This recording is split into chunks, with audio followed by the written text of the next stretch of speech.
Hello there, ladies and gentlemen, to this special coverage of Ukraine-Russia conflict. As attacks continued in the western Ukraine, not far from the military alliance border in Poland, Finland and Sweden formally applied to join NATO at its headquarters in Brussels on Wednesday, beginning an agreement process that could reshape the transatlantic security of this military alliance. On the other hand, European Union's executive body is considering a 200 billion plan aimed at ending the bloc's reliance on Russian fossil fuel with 5 years. Although Vladimir Putin expressed confidence that Europe would be unable to end the Russian energy imports. To this point, after 12 weeks since the beginning of this war on Ukraine, the so-called military operation, what is Putin's intention for the next weeks? And could Ukraine save the eastern part of the country, or it is to be given up? And could the possibility of Finland and Sweden to join NATO will only push the escalation forward? To answer this question, we have Mrs. Sar Diane LaRouche, independent candidate for U.S. Senate from New York, USA, and Mr. Valentin Yakushik, professor of international relations from Ukraine. Gentlemen, madam, thank you so much for being with us in this debate. The discussion begins right after this break.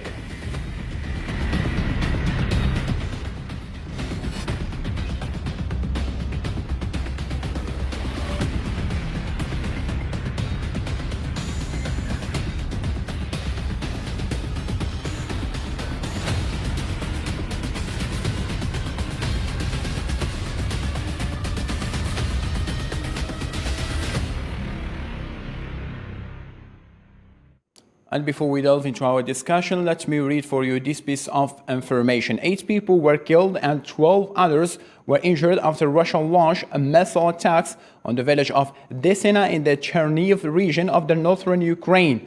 The region's governor said that Russia fired 4 missiles at around 5 a.m. local time. He added that 2 rockets hit buildings in the village. And on the other side, Ukraine says that war with Moscow is entering an extended phase where the Russian is seeking fuel a full control of the Donbas region. During a press briefing, Pentagon spokesman John Kirby praised the Ukrainian for showing fierce resistance in the Donbas region.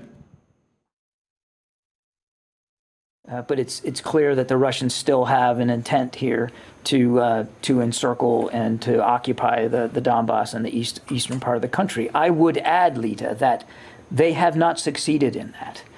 Mariupol aside, the fighting still goes on in the Donbass. There's a lot of back and forth. It's a very, as we say at the Pentagon, it's a kinetic fight. There's a lot going on still there, and the Ukrainians are still putting up a very stiff resistance in towns and villages throughout the Donbass.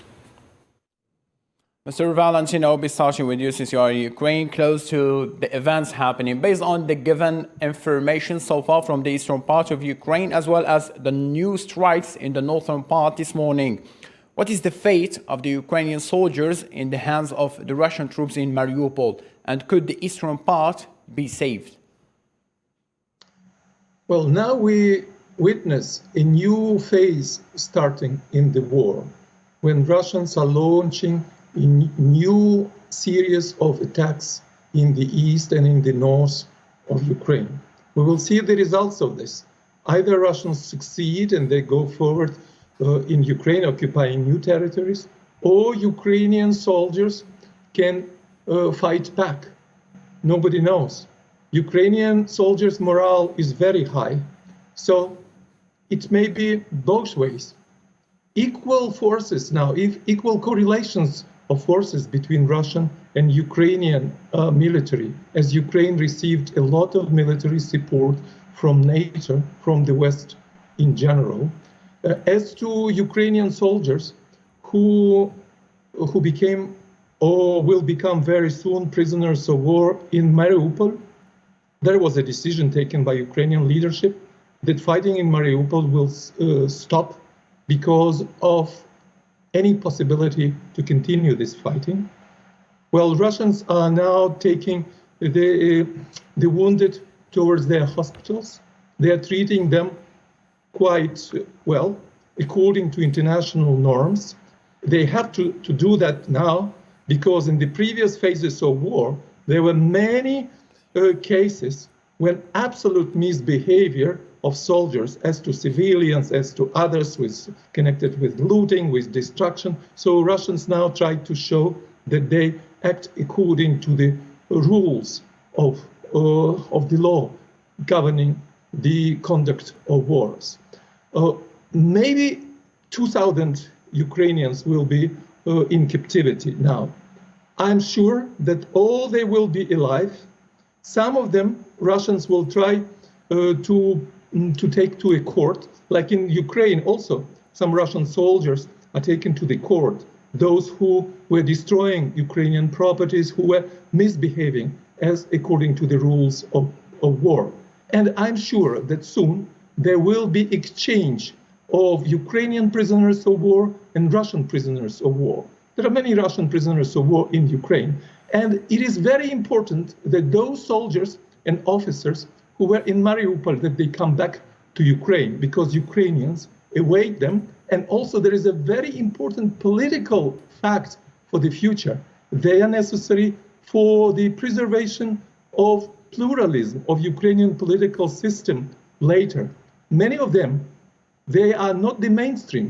They belong to a specific right-wing orientation and populistic orientation. Mm-hmm. They will be a threat for Ukrainian oligarchs. For when we have no left-wing opposition in Ukraine, it was destroyed, prohibited because of alleged connections with Russia.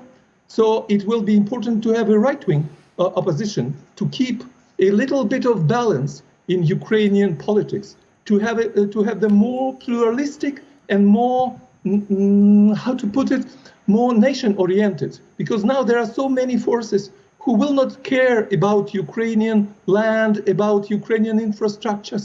With these people coming back to Ukraine, after having shown that they are heroes, they will guarantee, will be additional guarantee for preserving important aspects of national control over industry, over infrastructures, and of having some kind of specific political pluralism. So I'm sure there will be exchange, and they will come back to Ukraine, these soldiers, as heroes who have defended their country in very important first period of war. Perfectly Otherwise, understood. there will be much further advance of Ukrainian forces. And to possibility of keeping the east of Ukraine under Ukrainian control, well, definitely in the end, when there will be peaceful solution, when there will be pluralistic and decentralized Ukraine, these territories will be back. But now at the moment, it's difficult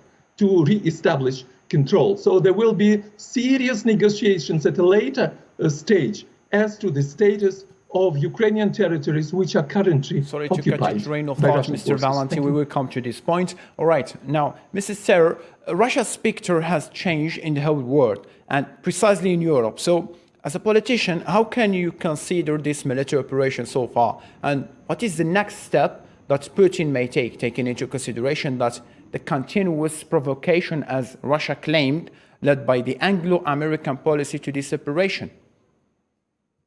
Well, as far as that goes, I think Putin is telling the truth. There was a provocation from the West, but I'd like to go back because contrary to the media narrative, this crisis did not begin on February 24th, but actually you could say it goes back as far as 2007 and earlier, but explicitly 2007, March 17th, there was an article in the London Economist where they talk about the European Union at 100, and they say we're looking back to the Obama administration, which is pretty wild because you had not even had a single primary.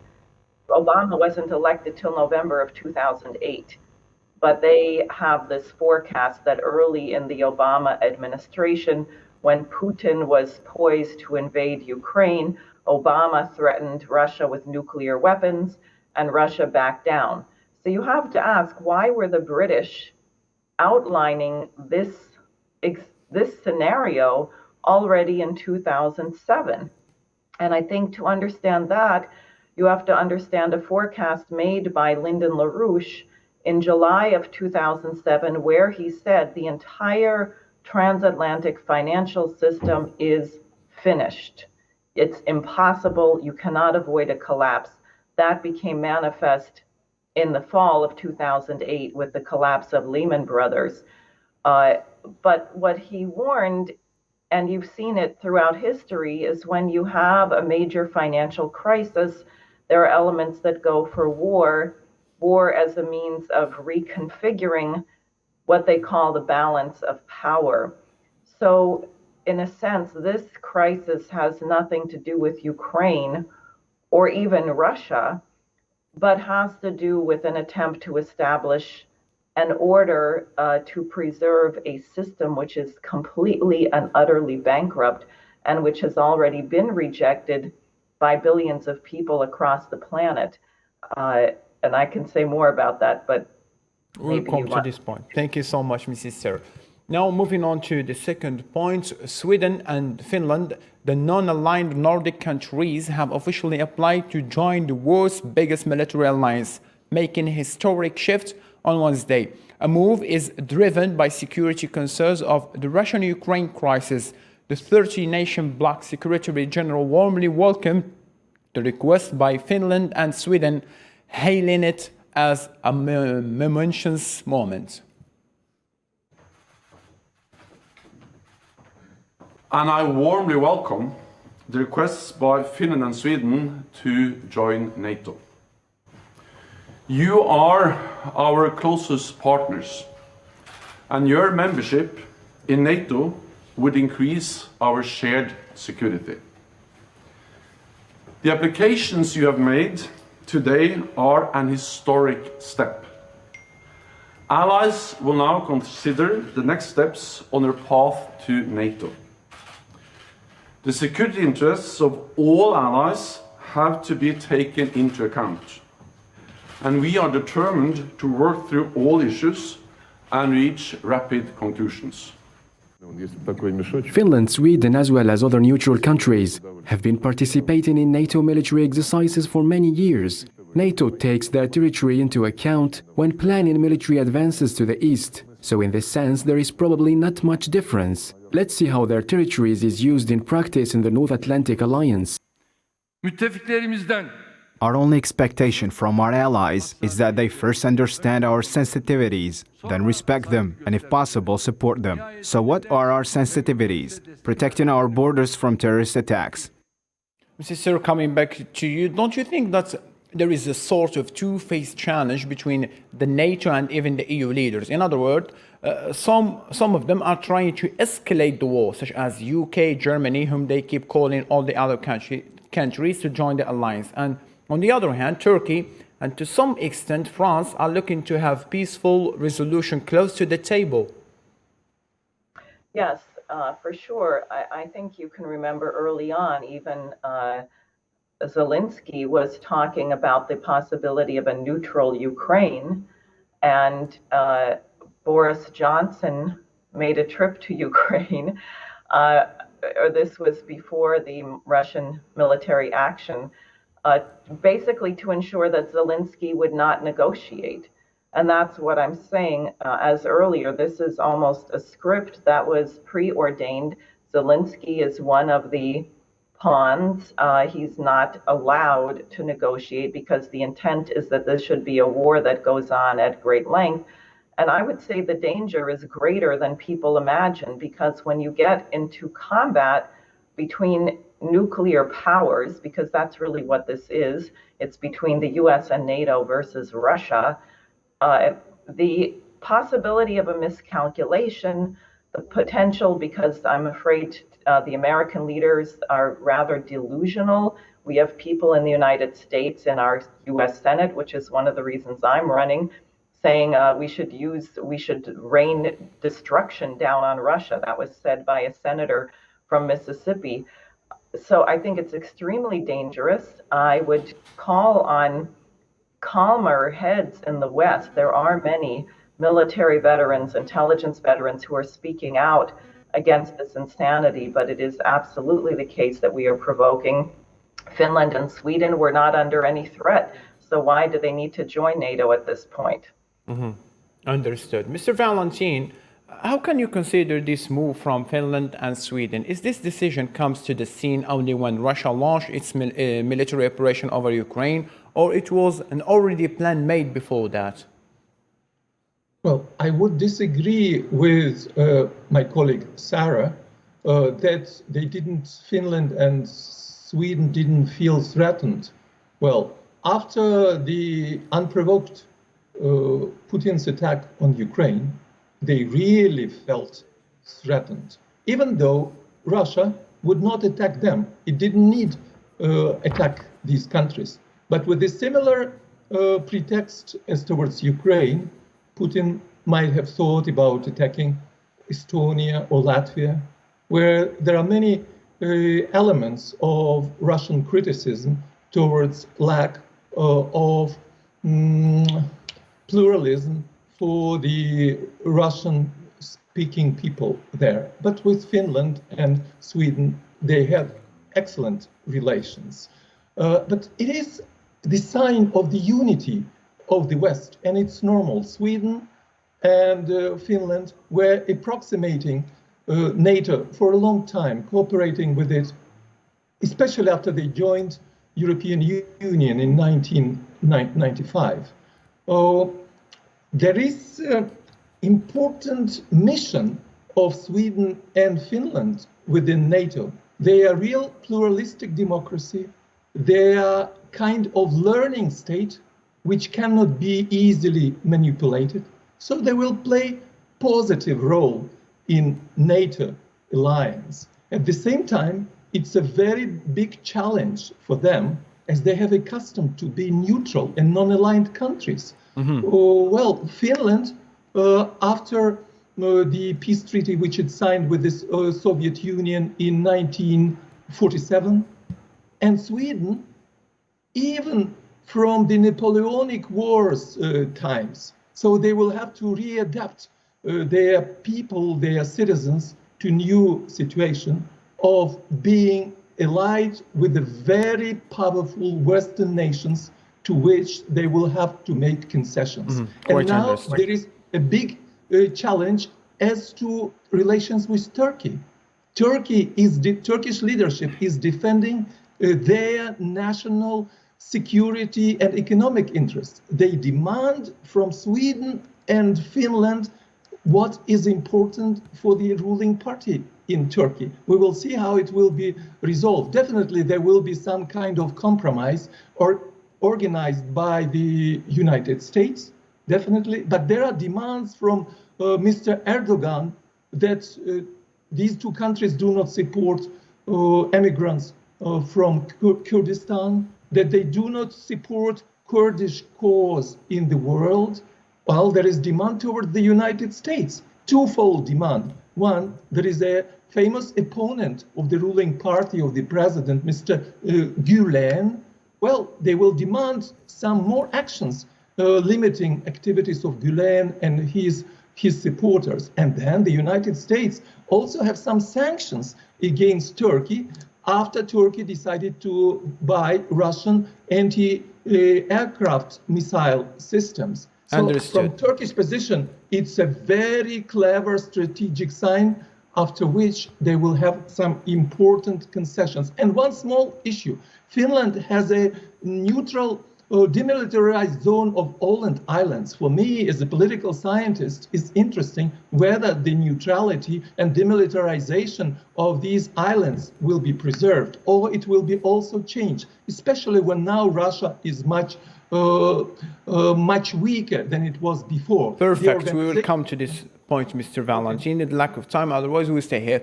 Speaking at the meeting dedicated to the oil sector, Russian President Vladimir Putin stressed that Russia will have to recognize its energy sector in the face of European sanctions. The rejection of the Russian energy resources means that systematically, in a long-term perspective, Europe becomes the region with the highest cost of energy resources in the world. The exchanges in the oil market are tectonic in nature, and it is, of course, unlikely that we will be able to do business again as before according to the old model. Under the new conditions, it is important not only to extract the oil, but also to build the whole chain up to the final consumer. At the same time, the state will, as before, do everything in its power to create the conditions for the changing of business model, for companies to improve logistics, to provide a system of payment in national currency. Mrs. Sir, in the light of this sanction and in the same context, previously I have talked to Mr. Hussein Askar, who is a member of the Belt and Road Initiative. He told me that sanctions imposed on Russia is a suicidal policy that will harm European countries more than Russia itself. Do you agree with that? Yes, absolutely. I've used the image, there's a joke about a bank robber who goes into the bank and points the gun at his own head and says, "Give me all your money or I'll shoot." And in effect, this is what we are doing. We are experiencing tremendous hyperinflation of energy costs in the United States and Western Europe. We are experiencing supply line disruptions because the price of diesel fuel is through the sky. And really, in a certain sense, while President Biden wants to blame this on Putin, the United States doesn't import, I think it's about 3% or something. It's very little from Russia. So many Americans have the sense that this is a narrative to cover over what is already a policy expressed at the COP26 conference, that they want people to stop using fossil fuels, stop growing food, all in the name of protecting the environment, but actually in the name of bailing out a totally bankrupt financial system by looting the population. And I think it's really the height of cynicism to use human beings sacrificing their lives and the general welfare to attain a political objective, which is what I think is really going on here. Quite understood. Mr. Valentin, the same line of thought. Hungary was the first country that responded to Putin's call to pay by ruble. Yet, the sanctions imposed on Russia destroyed the basis of its economy. And now, Bulgaria yesterday is threatening not to support the new set of sanctions. So, as European, do you think that this sanctions policy is really going to bring a way out for Ukraine by sacrificing other countries? If so, will you accept this? Well, the sanctions imposed on Russia, they really destroy the old Russian traditional economy. Economy like of the third world country, based on oil and gas production and exports, and also on plundering the incomes, putting them in private and oligarchies' pockets of corrupt administrators and so on. Russia will not be able to survive in this way. Russians are suffering, and it was a great mistake of Putin towards his own people. It was a criminal act what he did towards Ukraine, but as to his people, to Russian nation, it was a big trap to what it took Russia in. There is a saying that God punishes those, if God wants to punish somebody, it takes off the wisdom. So the wisdom was taken from Russian establishment, and they are in a trap. Russian economy will have to change its functioning. Probably it will be imitating the Iranian approaches. When Iranians are under sanctions, but it will push clever Russian thinkers, politicians, and ordinary people's organizations to think about new approaches, how they can survive in this world after they change political regime in Russia. Definitely it's a step towards further regionalization. Now there is no way for Russia to come back to be the ally of the West as they tried after the collapse of the Soviet Union. Thank you, Mr. Valentin. Thank you. Now the last point to be discussed, because we have only 4 minutes left. Moscow said Wednesday it was expelling 34 employees of French diplomatic missions in retaliatory move following the expulsion of Russian diplomats from France.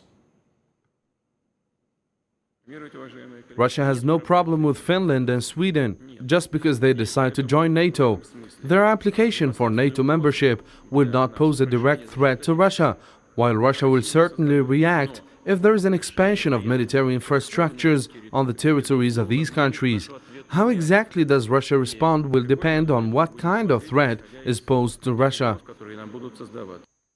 Mrs. Sir, 4 minutes left, so this question may bring the end for our show.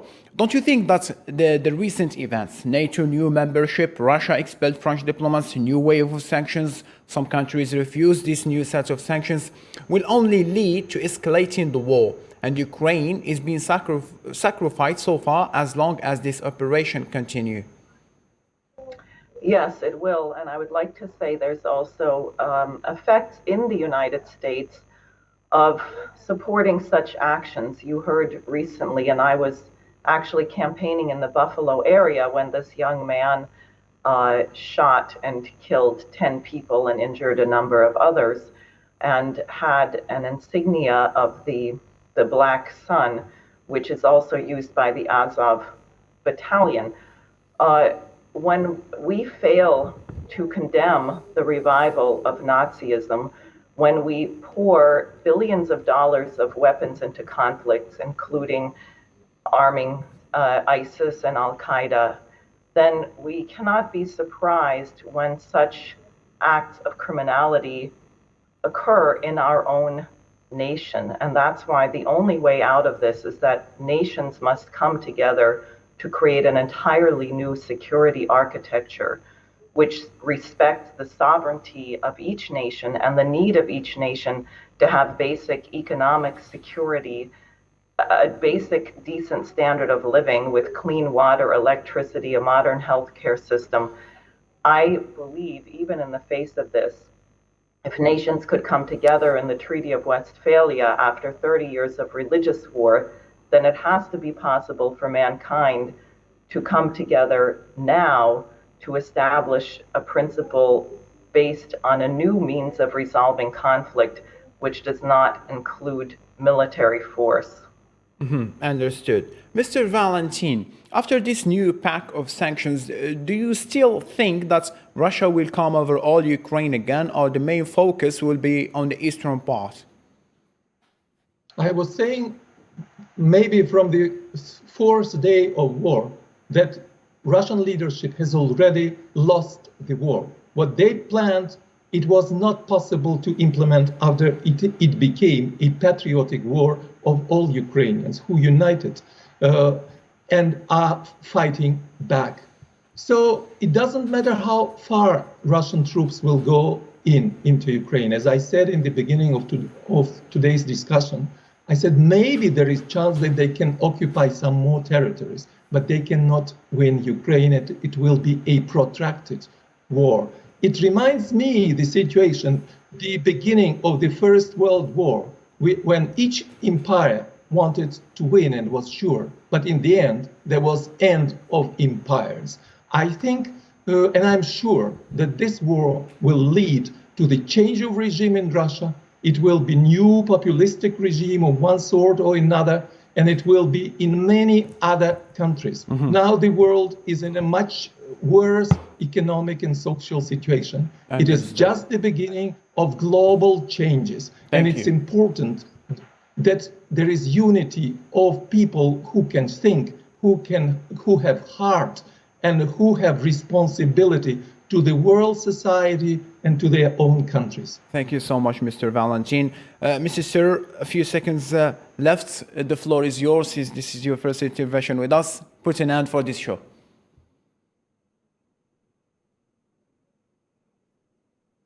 Urgent that we take a step back from this military initiative and think about what the planet should look like 50 years from now. If the London Economist can project a century into the future, why don't we imagine what each nation should be like, the contributions that every culture can make, and strive to create an order in harmony with that, and find a negotiated settlement to this extremely dangerous situation. Thank you so much. Mrs. Sir from New York, USA, Mr. Valentin from Ukraine, thank you ever so much for accepting the show to be joined with us. With this, we reach the end of our special coverage for today. Thank you so much for being with us on L24 News. With me, I'm Abdulrahim Kashur. Bye for now.